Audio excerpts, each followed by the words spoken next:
So if you've read any modern type descriptions, you probably would have heard the INFP painted as someone entirely trapped within their own emotions and fairly incapable of rational thought, whereas the INTP seems to be portrayed as some kind of cybernetic organism. Well, I want you to throw both of these misconceptions out of the window, and while you do it, throw the entire introverted thinking versus introverted feeling thing out the window too, because it's an oversimplification of what's actually happening. The INFP is a deep introverted thinker, whereas the INTP is an equally deep introverted feeler. What differs is the origin from which these functions stem.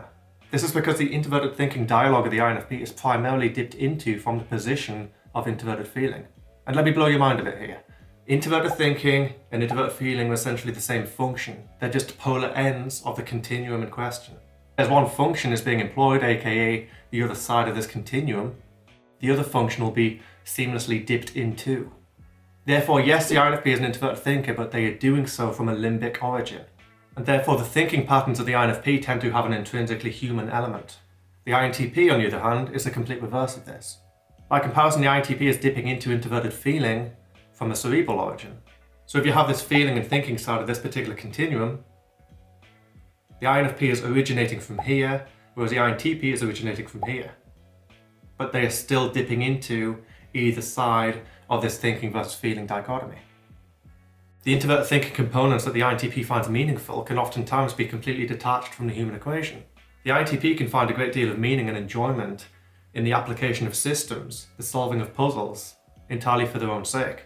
Generally owing to the limbic origin of an INFP's introverted thinking, in terms of those areas and careers generally associated with a high introverted thinking application, such as mathematics, physics for example, will be the ways in which they can uncover the underlying forces behind reality itself. And therefore there's always an existential slant to the INFP's cogitations.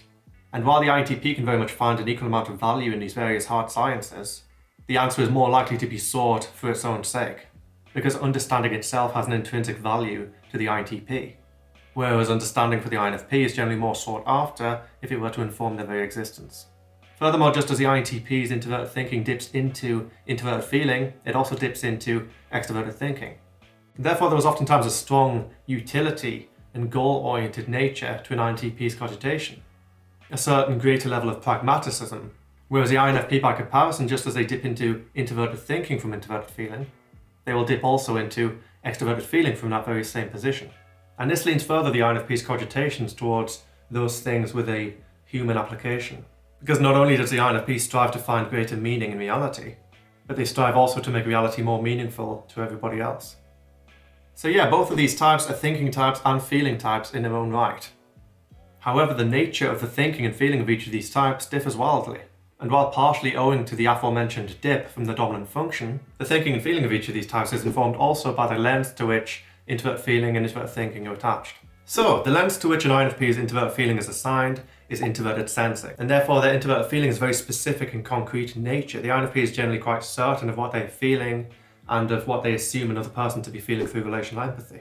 However, as they dip into a more objective introverted thinking dialogue, they simultaneously activate a more intuitive lens. Furthermore, owing to the highly concrete and tangible nature of introverted sensing, not only is the INFP generally quite certain of their subjective identity as opposed to objective, but their introverted feeling dialogue also has a more past tense predisposition. And it is when they dip into a more objective introverted thinking or extroverted thinking dialogue that this past tense predisposition suddenly becomes more future oriented. And this is because the INFP is a holistic thinker. They have intuition connected to their thinking function. And therefore the INFP seeks to understand things on a more broad level, and they don't necessarily concern themselves quite as much as the INTP would with the minute details. And on the topic of the INTP, by comparison to the INFP is a very specific thinker. This is because they have introverted sensing connected to their introverted thinking dominant function. And therefore the INTP is much more certain than the INFP of their objective conclusions, but conversely generally more uncertain than the INFP in their subjective conclusions. And this is because as much as the INTP loves to fine-tune specific definitions and get caught up on various internal details, as soon as they start dipping into introverted feeling, they are also broadening the scope of their internal lens.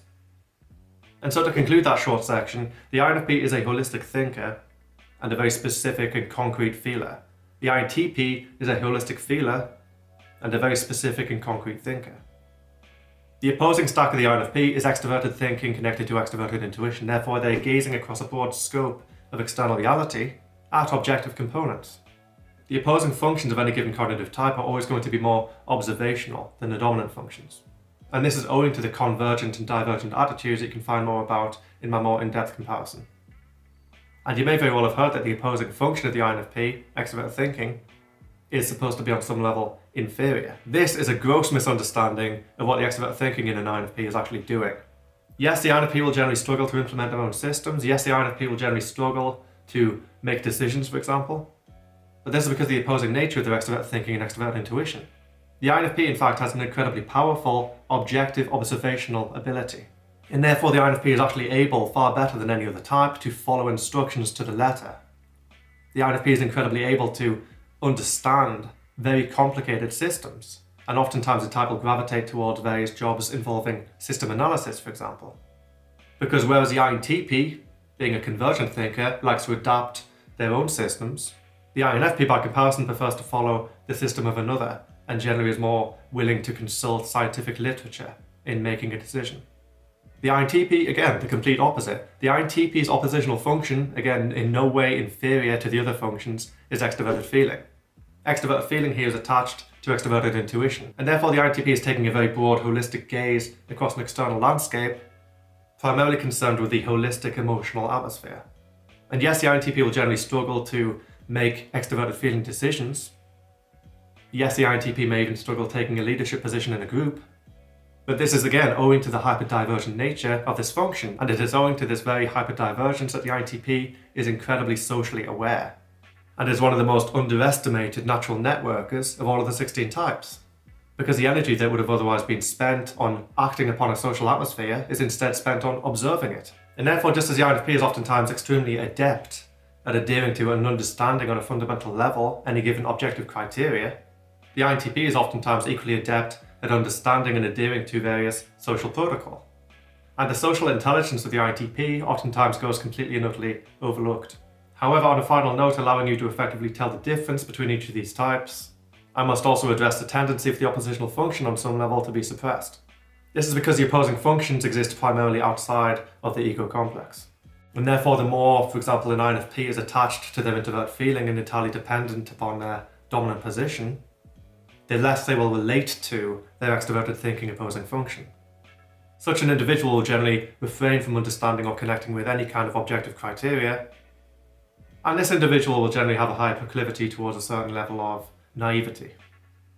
And by comparison, an INTP with an unhealthy relationship to their extroverted feeling will oftentimes have a highly misanthropic attitude.